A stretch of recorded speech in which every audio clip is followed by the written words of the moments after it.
Hello everyone, welcome to the Scumdogs Kennel. I'm your host, Chris Williams, and in today's Cryptid Corner mini-episode, I have a couple of stories involving goblin-like humanoid alien beings that are very frightening.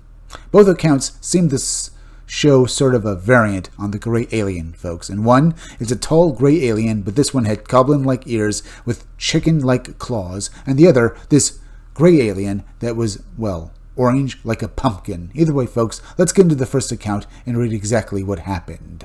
In this first article titled, Creepy Chicken-Clawed Humanoid Encountered in El Verde, Puerto Rico. Let's get into the account now. The creature was described as tall and thin with a huge egg-shaped head, long pointy ears, and two huge black oval-shaped eyes. The being was leaning on the windshield and had placed a hand on it. As you can see, folks, it sounds like a cross between a goblin and a tall gray alien here, folks. With the typical long, sharp, almost claw-like hands of the gray aliens as well. In most cases, they don't mention them having claws, but having long, gangly fingers is typical of these accounts, folks. Either way, that brief blurb tells us how frightening this encounter was for these people. But either way, let's get into the actual story now. El Verde, Puerto Rico, late October 1973, 9 p.m. Ana Dominguez and Jose Alomar, accompanied by their daughter and others, were visiting an area near where their youngest son, Jose Jr., had mysteriously disappeared 3 months prior. While Jose was in a nearby ranch house, Ana and her daughter stayed in the car parked near the road, waiting for his return. So, this isn't the first strange thing to happen to the family, folks. In fact, I want to know if they ever basically found Jose Jr. I mean, what happened to him? Was he killed? Or is this actually an account of maybe a permanent abduction here, folks, where their son was taken by beings that we would describe as extraterrestrial? And in this account, folks, I mean that we don't know what the entity that the wife and daughter actually saw in this, folks. It does resemble a gray alien, a tall gray alien, but it had long pointy ears like a goblin. So, was it the entity that abducted their son? I don't know, but let's read on and hear more of this account. Suddenly, from the left side of the car, they both heard what they thought was Jose's voice saying loud and clear, "Negra, open the car door. I'm back." The voice repeated the same thing again, and suddenly the girl pointed at something outside the car. Ana Dominguez then saw a terrifying-looking being standing outside, leaning on the windshield and looking in. The creature was described as tall and thin, with a huge egg-shaped head, long pointy ears, and two huge black oval-shaped eyes. The being was leaning on the windshield and had placed a hand on it. The hand was long and skinny, with 3 long thin fingers resembling a chicken claw. No other facial features could be seen since it was dark outside. Both witnesses, now in panic, began screaming and honking the car horn. When Mr. Alomar and the others arrived, the strange being had disappeared. To this day, both mother and daughter are convinced that the voice they heard belonged to Jose Alomar. However, they are not sure if it was audible or telepathic. The source of this information comes from Evidentia OVNI, some sort of UFO group, plus Albert S. Roselius were the ones who covered this story, folks, and then released it for everyone to basically learn about.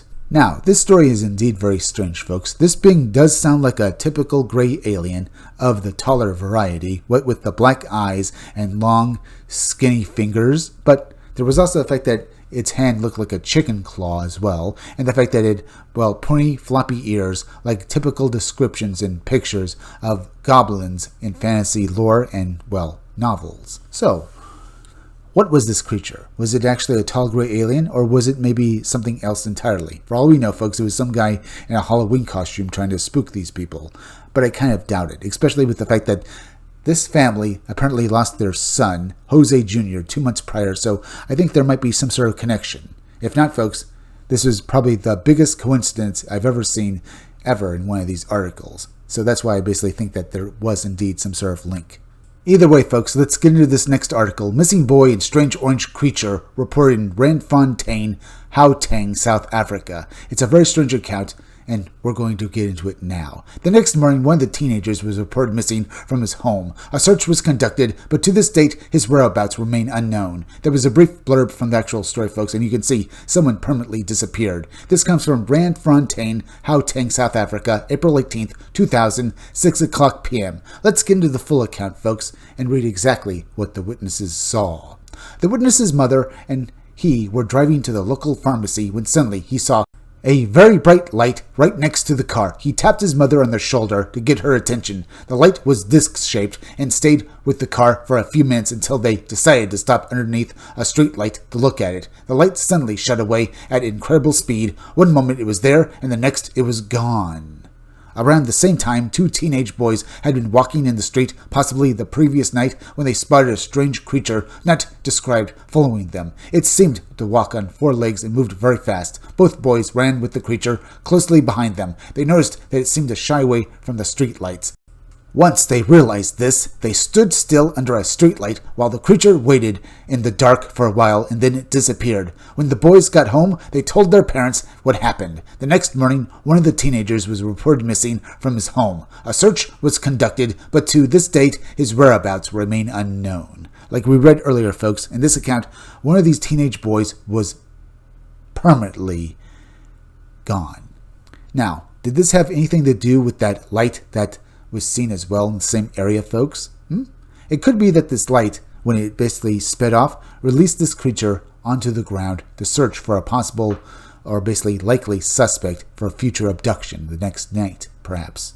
Maybe that's exactly what happened. We can only speculate on that fact, folks. Is that what happened here?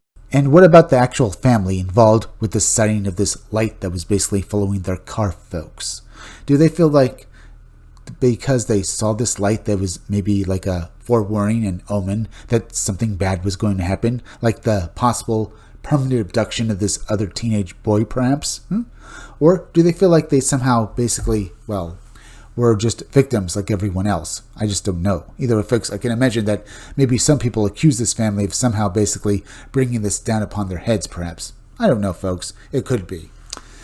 But I don't know. But let's say that maybe there's another thing to consider as well, folks. The fact that this light, it seemed to basically, follow this family until they decided to stop under a streetlight, which, like the 2 teenage boys, remember, they stopped under a streetlight because this thing apparently was shining away from it. It feels like there's a weird connection there, but I'm not quite sure, folks. We can only speculate on that fact. Either way, the source of this information comes from Newfork, as well as Albert S. Roselius, who also covered these stories as well in the past. Either way, folks, I'm glad that they did, because this is certainly a very strange story. And like the first story, folks, this entity was small and orange and rather goblin-like, but it also sounds like it was rather basically like a typical gray alien, if only for the fact that it had orange skin in this particular case, folks. We have read about few encounters with blue-skinned and basically, or even orange-skinned alien cryptids like this, folks, that resemble gray aliens. Are they the same species? Most likely, they are, folks. We can only speculate if that is indeed the case, but I kind of think it is. And we've even talked about and basically theorized in the past that gray aliens are some sort of bio-androids or mechanical beings. And the fact that these particular accounts basically have these gray aliens, but they have these oddities about them, makes me think that if these are indeed some sort of androids, folks, that they're different models than the typical gray aliens that everyone describes about. In most encounters with gray aliens, folks, they're mentioned as being gray alien or basically having a pasty brownish skin. So that's another tell here, folks. It basically confirms to me that, indeed, the gray aliens, or whatever they actually are, come in a wide variety of varying colors, from gray, brown, blue, and orange, and even other colors, folks. And that could basically be another indicator that these beings are indeed some sort of artificial life forms. Because when I think of a pale blue or just blue color or orange, it makes me think of basically some sort of action figure or something that's printed out like basically, out of some sort of machine, like say some, printing press or so. It makes me think that indeed that these beings are some sort of artificial beings and that they're basically built for a purpose. What that purpose is, we can only speculate. They abduct us and they experiment on us, as if that's their whole being and purpose by whoever dictates and controls them. And whoever actually does control them is who we actually have to worry about, folks, if indeed these are androids.